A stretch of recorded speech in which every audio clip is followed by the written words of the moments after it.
Hello বন্ধুরা, শুভ দুপুর। তো তোমাদের আরেকটি নতুন ভিডিও তুলে ধরছি। তো দেখতে পাচ্ছ আমি তেলের মধ্যে তেজপাতা, কাঁচা লঙ্কা, জিরে ফোড়ন দিয়েছি। আর এটা ভেজানো আতপ চাল রেখে দিয়েছিলাম, সেই আতপ চালটা দিয়ে ভালো করে আমি নেড়ে চেড়ে লাল করে ভেজে নিচ্ছি।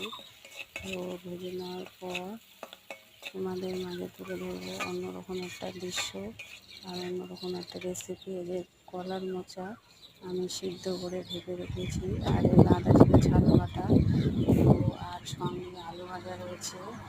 তো এগুলো আমি দেবো, দিয়ে ভালো করে আদা জিরে ঝালটা আলু দিয়ে দিয়েছি, এক এক করে দিতে হবে। এগুলো না করতে ভালো করে হালকা হাতে ভেজে নিতে হবে লাল লাল করে।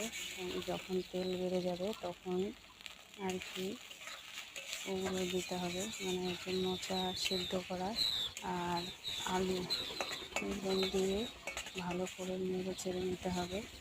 তো আমি আলু দিয়ে দিলাম, তারপরে আমি ভাপানো মোচা সিদ্ধটা দিয়ে দিলাম, দিয়ে নাড়াচাড়া করবো এখন বন্ধুরা। তো দেখো, তোমাদের রেসিপিটা ভালো লাগলে অবশ্যই বাড়িতে চেষ্টা করে খাবে, তোমাদের নিশ্চয়ই ভালো লাগবে। তো আমি এটা নেড়ে চেড়ে দিচ্ছি, ভালো করে মিক্স করে দিলাম। সঙ্গে আমি লবণ হলুদ মতো দিয়ে দিয়েছি। তারপরে নাড়াচাড়া করে অল্প পরিমাণে আমি জল দিয়ে দেবো।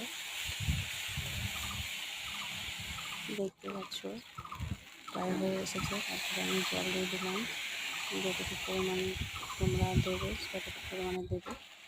আমি